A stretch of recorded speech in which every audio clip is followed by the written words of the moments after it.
Isa nga po magandang araw po sa atin. So ngayong araw po ito, napakarami po nating i-deliver mga RTL at saka yung ating mga CCO. Ayan. Deliver tayo ngayon sa Jensen.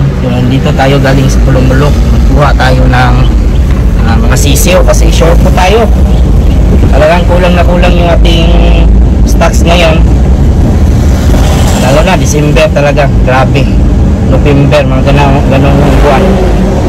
Palagi tayo ang short. So yan, kikita na naman po tayo dito kahit pa-insel lang po ako sa konti. Sigurado naman po yung kita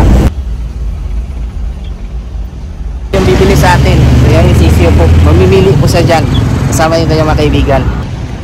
Kabali 10 lang yung kukunin niya sa atin mga yung number 1 as sellable po natin ng mga manok CCO.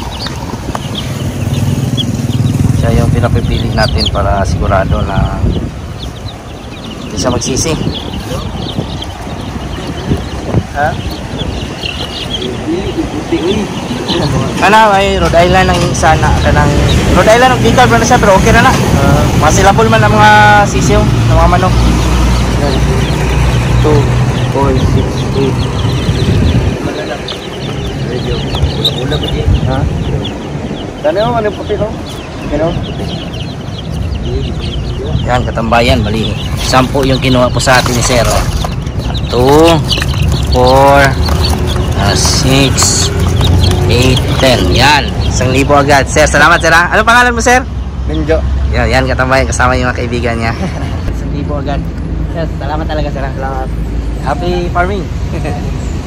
Yung natitirang sisiyo naman po natin katambayan na nakuha po natin ay isasali po natin dito sa ating mga sisiyo kasi kulang po ito. So tamang tama po. Next week kukunin na po ito yung ng may-ari ng pa-reserve sa atin na nag-down payment sa atin ng 1,000. So ganoon po ako dito, hindi ako tumatanggap ng transaction na walang down payment. Paniguro lang po, depensa po sa mga breeders na gaya po natin. Dito 100 watts. So may mga mahina tayong mga sisiyo dito. Yan, kaya pa yan. Lagay naman po tayo ng Intenso Plus po para sa sisiyo pang electrolytes. So pwede rin po natin patayin yung ating ilaw kung halimbawa na talagang naiinitan na po sila, yung kumbaga mga ganito katambayan o hinihingal. So yan, naiinitan po yan. So patayin po natin o di kaya po i-minus natin, palitan natin yung ilaw ng 50 watts from 100 kung nainitan po sila. Pero yung atin naman po dito, yung kalahati naman po ng kulungan ay open, so may hangin pa pong papasukan at lalabasan, so hindi po masyadong mainitan po sila. Pero kung makita talaga natin na hinihingal, patayin po natin para paniguro lang po na hindi po ma-stress ng lalo yung ating mga alaga. Sayang naman pag napatayan tayo. Yung ating i-deliver po ay mga RTL po mga katambayan, 5 Black Astrolorp at saka 5 Rhode Island Red. So package po ito sa halagang 6,000 bawat package. So nasa 12,000 po ito lahat. I-deliver po natin ito sa ating kaibigan. Napaka-busy po natin ngayong araw. So wala tayong magagawa doon kasi ano naman po yan, pira naman. Ang ating mga manok dito, iba, wala na, konti na lang taga. May pupunta pa ngayon, so sigurado ubos na talaga yung ating alaga dito. Next week mangungumpra naman po tayo mga katambayan para pang para ngayong buwan, pang December. Yung sa loob po kasi natin wala na talaga, ubos na po talaga, kulang na lang po talaga yung full payment na lang talaga yung kulang dyan sa loob. Yung iba kasi nagbigay na po ng kumbaga down, so hindi pa po i-deliver pa po natin ito lahat. So yan, lahat ng ito ay naman po, buy and sell naman po. So kikita tayo dito dahil dito po sa init po ng panahon ngayon katambayan. So kita nyo po yan. Ang gagawin po natin dito ay anuhan natin ng tubig, kumbaga paliguan din po natin ng tubig para hindi po masyado mainitan po pag biyahe. So yan mga diskarte po natin yung sa ating mga inahin para hindi po ma-stress. Yung dineliver natin dito sa ating kaibigan sa Labangal, si Sir Kevin, si Ma'am at si Sir. So yan, salamat sa kanila katambayan. May mga manok din sir. Asa yung mga manok nyo din sir? hulo. Yan, manghulo yan katambayan. Halo na. Ganda ng kulungan. Hulo. Bago lang din itong mga ano. Yan, napakasimple lang po. So bago ito katambayan, purga to mamayang gabi. So bibigay tayo ng papurga po natin yung ating worms to go. Yun yung ipapainom nila mamayang gabi. Sir. Ayan katambayan, oh. Start na kumain yung mga manok. May mga alaga din sila pato dito. Yun yung ating mga pinakawalan muna kasi wala pa pong hindi pa po nagawan po dito. Ayan, kumakain po.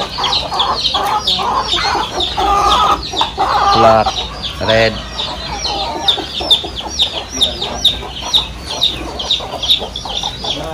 Kanin rin sir, pila ka mo nga sir? Ay, dari tanan? Lahat-lahat. Siguro mga 9. 9. Okay mga katambayan. Ayan, integra yung pagkain nila. Pellets. So, nakapasyal din po tayo. Nasa likuran lang ng bahay sir, no?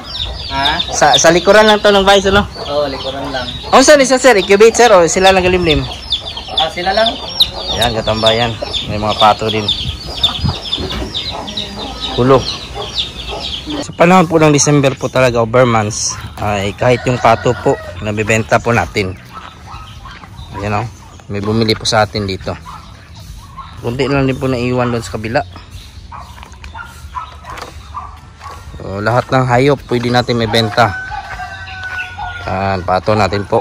Lumalaki na po. Malaki na po talaga. Malapit na yung mga itlog din. Nadagdagan na naman po tayo ng benta ngayong araw. Marami po ang buyer po natin. Ito ang problema po sa panahon ng November, December, ubos talaga. Kahit yung native po natin kayang-kayang ibenta. Wala nga tayong na dito. Ubos na talaga yung manok natin. Lahat meron na pong may-ari. So ang atin na lang problema ngayon kung saan tayo kukuha ng mga panibagong breeders po natin.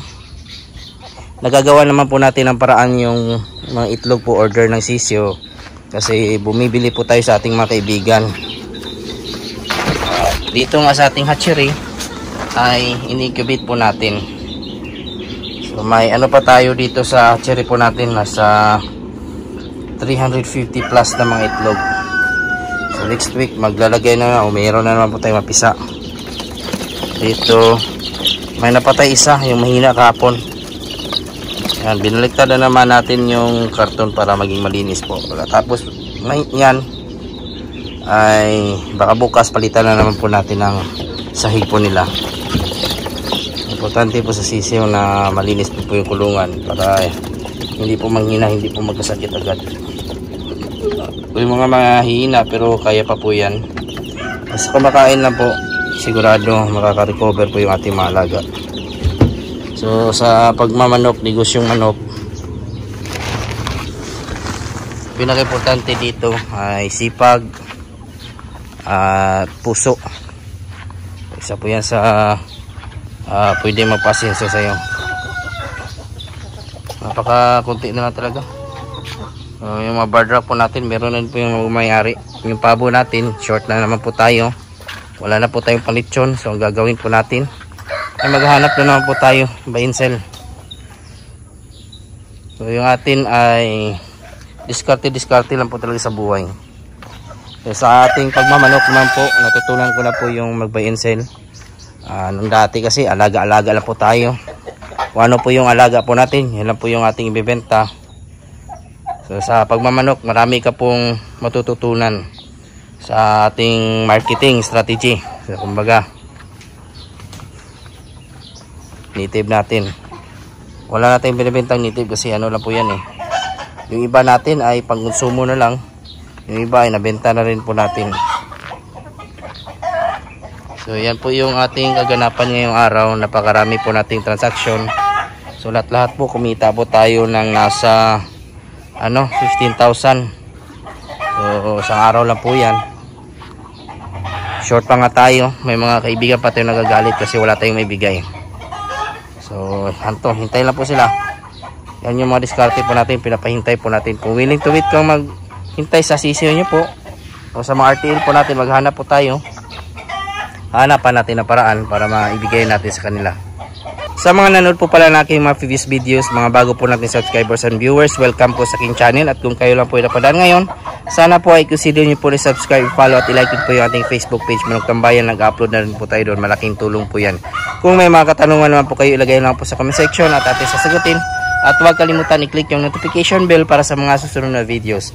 Bago muna tayo magpaalam, shoutout muna natin yung ating mga kaibigan dyan na si Rick Slim Vlog, Joshua Bueno from Rojas, Isabela. At sa mga nanood po dyan ngayon, shoutout po sa inyo lahat. Sa mga hindi ko naman po na shoutout, isa-shoutout ko lang kayo sa susunod. Maraming salamat, God bless at ingat po kayo palagi. Bye-bye!